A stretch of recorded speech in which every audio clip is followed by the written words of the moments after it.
Hello friends, आप सभी का आपके अपने YouTube channel Gauravi English mania में हार्दिक स्वागत है। जैसा कि फ्रेंड्स हेडिंग लगा हुआ है voice, interrogative and imperative sentence. तो पिछले वाले क्लास में हम लोगों ने देखा था कि इंट्रोगेटिव सेंटेंस को किस तरीके से एक्टिव वॉइस से पैसिव वॉइस बनाना था। हालांकि हम लोगों ने सारा टाइप्स नहीं पढ़ा था। हम लोगों ने व्हाट पढ़ा था, हु पढ़ा था और हुम को देखा था। सो फ्रेंड्स, यहाँ पे हम लोग और कुछ इंट्रोगेटिव वर्ड्स देख लेते हैं कि उनका हम किस तरीके से पैसिव वॉइस बनाते हैं। ओके फ्रेंड्स, तो कल वाले कड़ी में हम लोगों ने चर्चा किया था व्हाट का। व्हाट होता है इंट्रोगेटिव प्रोनाउन जो काम करता है सब्जेक्ट और ऑब्जेक्ट का। फिर हम लोगों ने बात किया था हु और हुम का। हु सब्जेक्ट के प्लेस पे आता है और हुम आता है ऑब्जेक्ट के प्लेस पे। ओके फ्रेंड्स, सो अब इस कड़ी में हम लोग बात करते हैं इंट्रोगेटिव वर्ड्स। हम लोगों के सामने आ रहा है कौन सा? विच। ओके, विच। अब अगर विच की बात करें फ्रेंड्स, तो विच भी क्या होता है ना, विच भी है इंट्रोगेटिव प्रोनाउन। ठीक, तो विच भी क्या होता है? इंट्रोगेटिव प्रोनाउन होता है और ये होता है इंट्रोगेटिव एडजेक्टिव। ठीक है, अगर हम पार्ट्स ऑफ स्पीच की बात करें तो इंट्रोगेटिव प्रोनाउन भी है और इंट्रोगेटिव एडजेक्टिव भी होता है। तो ये प्रोनाउन कब होगा? जब विच के तुरंत बाद हेल्पिंग वर्ब आ जाए तो ये प्रोनाउन का काम करेगा। ठीक है, अगर विच के तुरंत बाद कोई नाउन आ जाए तब ये काम करता है किसका? एडजेक्टिव का करता है। हालांकि अगर हम सेंटेंस में बात करें तो ये जो विच है ये फंक्शन करता है, सब्जेक्ट का भी फंक्शन करता है और ये फंक्शन किसका करेगा? ऑब्जेक्ट का भी फंक्शन करता है। ठीक है फ्रेंड्स, तो ये सब्जेक्ट भी बनेगा और क्या बनेगा? ऑब्जेक्ट भी बनेगा। अब जैसे अगर हम लोग एक सेंटेंस लेके यहाँ पे देख लें, जैसे मैंने यहाँ पे लिखा कि विच पेन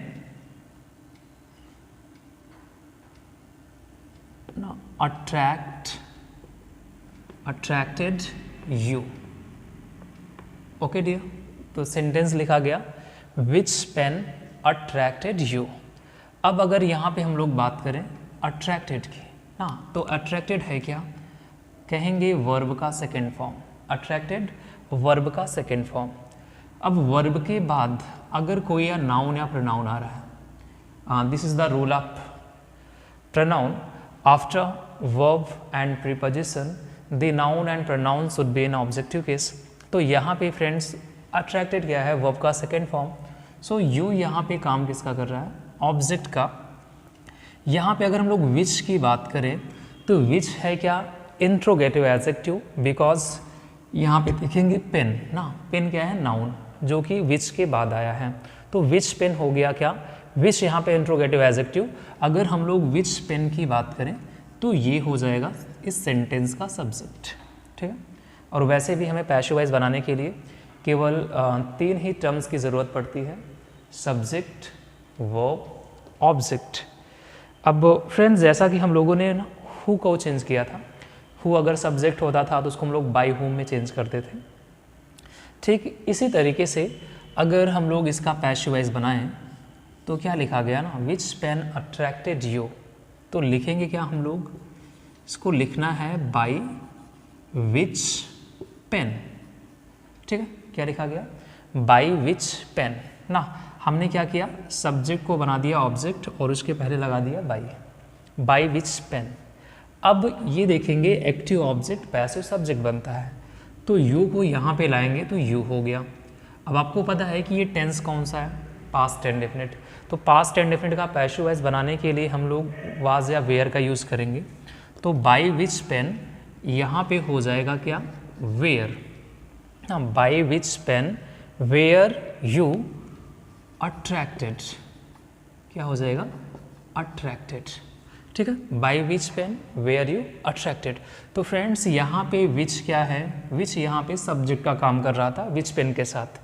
अब अगर हम लोग दूसरा एग्जाम्पल लेके देखें, जैसे मैंने यहाँ पे लिखा विच पेन डू यू वांट, ऐसा लिख दिया गया। कि which pen do you want, ना तुम कौन सा पेन चाहते हो। सो फ्रेंड्स यहाँ पे अगर हम लोग बात करें डू की ना, तो this is helping verb, you क्या है सेंटेंस का सब्जेक्ट, और वांट यहाँ पे क्या है मेन वर्ब है। अगर विच पेन की बात करें तो ये यहाँ पे काम कर रहा है किसका, ऑब्जेक्ट का। अब अगर विच पेन यहाँ पे ऑब्जेक्ट का काम कर रहा है, इसका हम पैसिव वाइज बनाना चाहें तो फ्रेंड ऑब्जेक्ट का क्या बनाते हैं, सब्जेक्ट बनाते हैं। तो विच पेन का सब्जेक्ट भी क्या हो जाएगा, विच पेन ही हो जाएगा ना। विच पेन का सब्जेक्ट भी क्या होगा, विच पेन होगा, विच पेन। अब ये टेंस कौन सा है, प्रेजेंट इंडेफिनिट का पैसिव वाइज हम is am are plus verb के थर्ड फॉर्म से लगाते हैं। पेन यहाँ पे क्या है सिंगुलर, तो इसके साथ आ जाएगा is, which pen is. Then verb का थर्ड फॉर्म लिखेंगे यहाँ पे वांटेड ना, which pen is wanted. Last में क्या लिखना है, बाय यू। ओके फ्रेंड्स, तो आई थिंक आपको विच का कंडीशन भी समझ में आया होगा ना। सेंटेंस में विच के साथ कोई नाउन लगा है तो वो सेंटेंस का सब्जेक्ट भी हो सकता है और सेंटेंस का ऑब्जेक्ट भी हो सकता है। सो फ्रेंड्स, आगे की कड़ी में हम लोग नेक्स्ट इंट्रोगेटिव वर्ड्स की अगर बात करते हैं तो आता है वाई, वेयर ना, हुज भी आता है, व्हेन आता है। तो बहुत सारे इंट्रोगेटिव वर्ड्स हैं। तो जैसे हम लोग यस आर नो टाइप का करते थे ना, उसकी स्टार्टिंग हेल्पिंग वर्ब से होती थी, वैसे WS टाइप की स्टार्टिंग किससे होती है, वो होता है क्वेश्चन वर्ड से होता है। जैसे अब हम लोग अगर यहाँ पे एग्जांपल लेके देखें तो एक्टिव वॉइस में लिख दिया गया है ना, एक्टिव वॉइस में लिखा गया कि वेयर ना हैव यू मेट हर ना, ऐसा लिखा गया कि where have you met her या where have you met her friend, ऐसा लिखा गया सेंटेंस एक्टिव वॉइस में। अब अगर इसका हम लोग पैसिव वॉइस बनाएं तो हमको ये पता है ना कि ये वेयर क्या है, इंट्रोगेटिव एडवर्ब है, और ये तो ना तो सब्जेक्ट बनता है और ना ही ऑब्जेक्ट बनता है। सो फ्रेंड्स, यहाँ पे देखेंगे have helping verb, you subject, मेट वर्ब का थर्ड फॉर्म, और हर यहाँ पे क्या है ऑब्जेक्ट ना, सब्जेक्ट वर्ब ऑब्जेक्ट यहाँ पे दे के रखा है। तो हम लोग जब इसका पैसिव वॉइस बनाएंगे तो बनेगा क्या ना, वेयर को हम लोग क्या करेंगे, वेयर ही लिख देंगे ना, वेयर। देन यहाँ पे फ्रेंड हर क्या है ऑब्जेक्ट, इसका हम लोग सब्जेक्ट बनाएंगे तो क्या आएगा, सी आएगा, और सी के अकॉर्डिंग हेल्पिंग वर्ब क्या आ जाएगा, हैज। तो वेयर हैज सी, और परफेक्ट टेंस है तो क्या लग जाएगा, been. Where has she been, यहाँ पे क्या लिख देंगे, made by you. Okay friend, अब अगर हम लोग दूसरा वर्ड यहाँ पे लेके देखें, जैसे मैंने यहाँ पे लिख दिया एक्टिव वॉइस में, तो एक्टिव वॉइस में लिखा गया कि when does she teach you ना, ऐसा लिखा गया कि when does she teach you ना, वह तुम्हें कब पढ़ाती है। तो फ्रेंड यहाँ पे व्हेन की बारी आई है, तो इसका हम लोग पैसिव वॉइस बनाएंगे तो व्हेन को क्या करना है, व्हेन ही लिखना है, व्हेन। देन यहाँ पे हम देखेंगे यू क्या है ऑब्जेक्ट, इसका सब्जेक्ट बनाएंगे तो यू, इसके अकॉर्डिंग हेल्पिंग वर्ब क्या हो जाएगा, आर आ जाएगा, क्योंकि ये कौन सा टेंस है, प्रेजेंट इंडेफिनिट टेंस है। तो प्रेजेंट इंडेफिनिट टेंस का अगर हम पैसिव वॉइस बना रहे हैं तो is am are plus verb का थर्ड फॉर्म। तो व्हेन आर यू, टीच का थर्ड फॉर्म अगर देखें तो क्या बन जाएगा, टॉट, और यहाँ पे लिखना है बाई हर ना। तो when are you taught by her. अगर हम लोग नेक्स्ट यहाँ पे एक एग्जांपल और लेके देखें, मैंने लिखा कि वाई इज योर फादर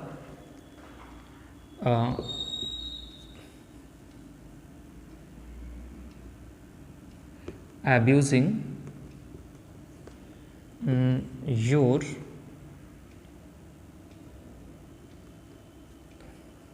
या मैं यहाँ पे यू ही लिख दूँ ऐसा करके कि why is your father abusing you ना, why is your father abusing you. तो अगर इसका हम लोग पैसिव वॉइस बना रहे हैं फ्रेंड, तो वाई को हम लोग क्या करेंगे, वाई लिखेंगे। देखो होता क्या ना कि जैसे हम लोग पढ़ रहे थे वाट, तो वो सब्जेक्ट और ऑब्जेक्ट दोनों होता था। फिर हम लोगों ने हु पढ़ा, तो हु सब्जेक्ट होता है, उसका ऑब्जेक्ट होम होता है, विच का सब्जेक्ट और ऑब्जेक्ट दोनों विच ही होता है। तो फ्रेंड्स वहाँ पे थोड़ा सा लॉजिक था, बट यहाँ पे क्या है ना, जैसे अगर इंट्रोगेटिव एडवर्ब आ रहा है, इंट्रोगेटिव प्रोनाउन आ रहा है, तो वो सब्जेक्ट ऑब्जेक्ट का काम करता है, लेकिन अगर इंट्रोगेटिव एडवर्ब आ रहा है तो वो सब्जेक्ट और ऑब्जेक्ट का काम नहीं करता। तो इंट्रोगेटिव सेंटेंस में इनको हम एज इट ही राइट करते हैं ना। क्या लिखा गया, वाई।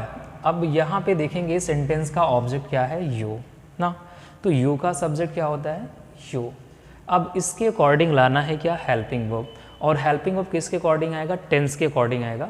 तो ये present continuous tense, present continuous में क्या होगा, हेल्पिंग वर्ब वही रहेगा, तो यू के साथ क्या आ जाएगा, आर। बस यहाँ पे आपको एक्स्ट्रा क्या लगाना होता है, बीइंग प्लस करना होता है। तो why are you being abuse का थर्ड फॉर्म क्या हो जाएगा, abused by your father, by your father. Okay friends, तो आई थिंक ये सारी बातें आपको समझ में आई होंगी कि why is your father abusing you, इसका पैसिव वॉइस आप बनाएंगे कैसे, why are you being abused by your father. Okay friends, so ये कुछ इंट्रोगेटिव सेंटेंस थे जिनका हमने एक्टिव से पैसिव वॉइस बनाना सीखा। फ्रेंड्स अभी हम लोग क्या करेंगे कि हम लोग प्रीवियस ईयर का क्वेश्चन जैसे एसएससी, सीजीएल, सीजीएल, एमटीएस के में जो भी क्वेश्चंस वॉइस से पूछे गए हैं ना, एमसीक्यू बेस्ड रहेंगे, उनको किस तरीके से सॉल्व करना है ये हम लोग वॉइस का थियरी करने के बाद ना, जब केवल क्वेश्चंस पे आएंगे तो वहाँ पे हम लोग को स्ट्रैटेजी देखना है कि how to solve the questions of voices ना, बिना किसी समस्या के, बिना किसी प्रॉब्लम को आप किस स्ट्रैटेजी के साथ वॉइस के प्रॉब्लम्स को सॉल्व करेंगे, ये हम लोग वॉइस को ख़त्म करने के बाद देखेंगे। ओके फ्रेंड्स, तो अभी हम लोग चर्चा कर लेते हैं कि इम्परेटिव सेंटेंस का पैसिव वॉइस कैसे बनता है। इम्परेटिव सेंटेंस का पैसिव वॉइस हम कैसे बनाएंगे, ठीक।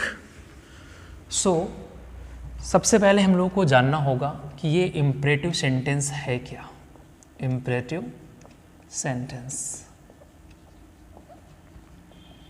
ठीक फ्रेंड्स, इम्परेटिव सेंटेंस तो हम लोग बोलेंगे क्या कि कोई ऐसा सेंटेंस जो रिप्रेजेंट करे किसको, ऑर्डर। कोई ऐसा सेंटेंस जो रिप्रेजेंट करे किसको, रिक्वेस्ट को। कोई ऐसा सेंटेंस जो रिप्रेजेंट करे किसको, एडवाइस को ना। तो आप बोल सकते हो a sentence which denotes an order, request और advice is known as imperative sentence. तो कोई ऐसा सेंटेंस जो ऑर्डर को रिप्रेजेंट करे, रिक्वेस्ट को रिप्रेजेंट करे या फिर एडवाइस को रिप्रेजेंट करे, उसे हम लोग बोलते क्या हैं, उसे हम लोग बोलते हैं इम्परेटिव सेंटेंस। और ध्यान देना फ्रेंड्स, इम्परेटिव सेंटेंस की कुछ खासियत है ना, और वो खासियत है क्या। सो हम लोग ऐसा जानते हैं कि जनरली एन इम्परेटिव सेंटेंस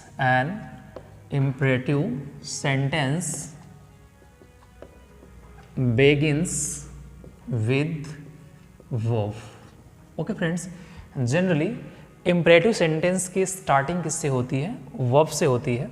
फिर हम लोग ये देखेंगे कि इम्परेटिव सेंटेंस में जो सब्जेक्ट होता है वो सब्जेक्ट होता है हिडन ना, सब्जेक्ट होता है हिडन, या फिर हम लोग बोलते हैं क्या, अंडरस्टूड ना। सेंटेंस हिडन होता है, दिया नहीं रहता है, तो हम लोगों को समझ लेना होता है।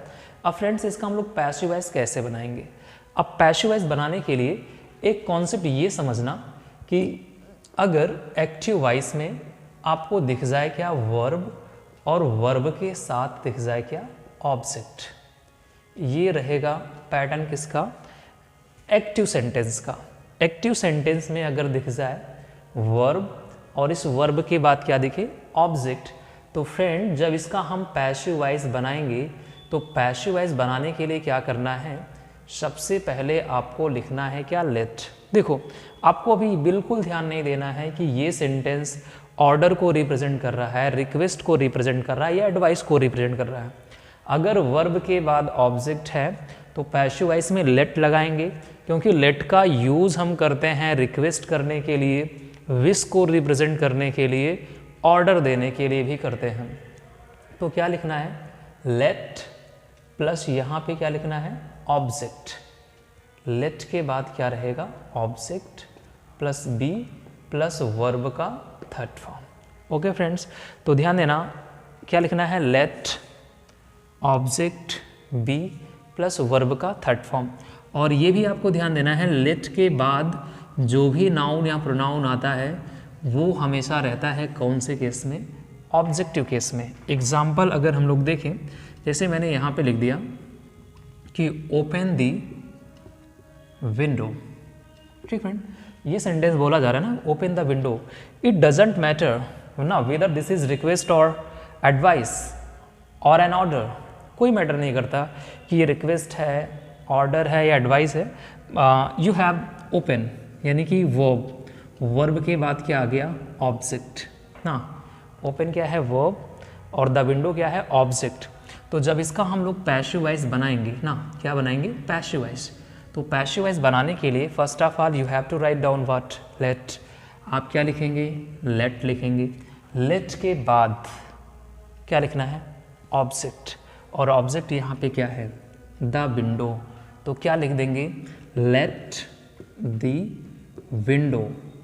ओके फ्रेंड, फिर क्या लिखना है, बी लिखना है। तो यहाँ पे आ जाएगा बी और वर्ब का थर्ड फॉर्म हो जाएगा opened. Let the window be opened. अगर हम लोग दूसरे सेंटेंस की बात करें, जैसे फ्रेंड्स मैंने यहाँ पे लिखा कि कॉल दी फर्स्ट विटनेस ना, ऐसा लिखा गया, call the first witness. Suppose that कि जज है, ऑर्डर दे रहे हैं ना, कॉल दी फर्स्ट विटनेस। सो यहाँ पे हम लोग देखेंगे कॉल क्या है, वर्ब है, और द फर्स्ट विटनेस इस सेंटेंस का क्या है, ऑब्जेक्ट है।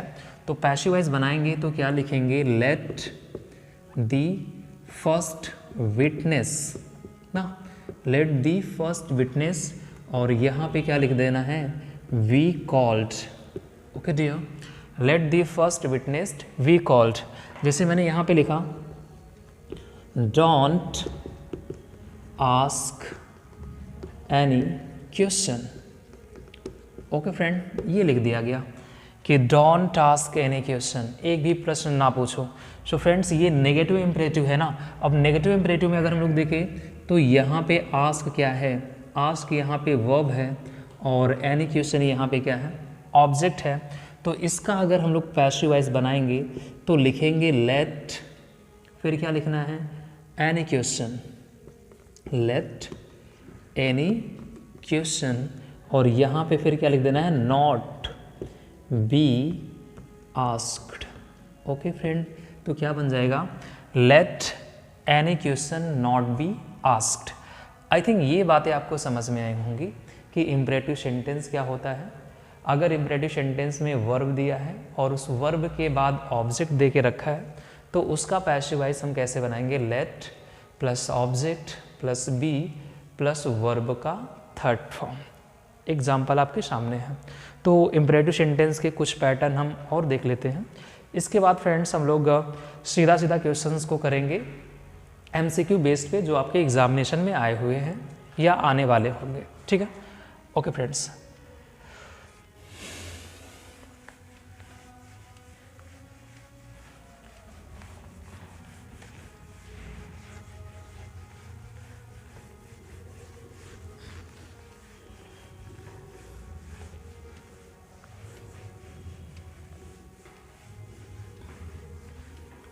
ओके सो फ्रेंड्स, अभी हम लोग बात करें इम्परेटिव सेंटेंस में, तो कभी कभी सेंटेंस में प्लीज़ या काइंडली आ जाता है ना। इम्परेटिव सेंटेंस में कभी कभी ये वर्ड हमको देखने को मिलता है, प्लीज़ या फिर क्या, काइंडली। ओके, तो फ्रेंड्स अगर हम लोग ध्यान से शब्द को देखें, प्लीज़ या काइंडली, सो हम प्लीज़ का यूज़ कब करते हैं ना, कब बोलते हैं प्लीज़। तो ध्यान देना, अगर हम लोग प्लीज़ को इमेजिन कर ले तो प्लीज़ का मतलब क्या है, आई रिक्वेस्ट यू। इवन जहाँ पे मैंने आई लिखा है वहाँ पे कुछ भी हो सकता है ना, सी रिक्वेस्ट यू हो सकता है, आई रिक्वेस्ट यू हो सकता है, लेकिन जब आप प्लीज़ बोलते हो इसका मतलब आप ही रिक्वेस्ट कर रहे हो। सो ये बोलने के बजाय आई रिक्वेस्ट यू, डायरेक्टली हम लोग क्या बोलते हैं, प्लीज़ या काइंडली। सो फ्रेंड्स अगर हम पैसिव की बात करें, एक्टिव से पैसिव, तो हमें ज़रूरत किसकी पड़ती है, हमें ज़रूरत पड़ती है सब्जेक्ट की, हमें ज़रूरत पड़ती है वर्ब की, और हमें ज़रूरत पड़ती है किसकी, ऑब्जेक्ट की ना। क्या लिखा गया है, आई रिक्वेस्ट यू। अगर इसका हम लोग पैसिव इमेजिन कर ले तो क्या हो जाएगा, यू आर रिक्वेस्टेड। ओके, तो जैसे सेंटेंस में प्लीज या काइंडली आता है तो सेंस क्या निकल के आ रहा है, रिक्वेस्ट का सेंस निकल के आ रहा है। ऐसे फ्रेंड अगर आपको सेंटेंस में लग रहा है कि ऑर्डर दिया जा रहा है तो आप उसको डायरेक्टली क्या बना सकते हैं, I order you, that means you are ordered. अगर वहाँ पे एडवाइस है तो आप बोल सकते हैं ना, I advise you, that means you are advised.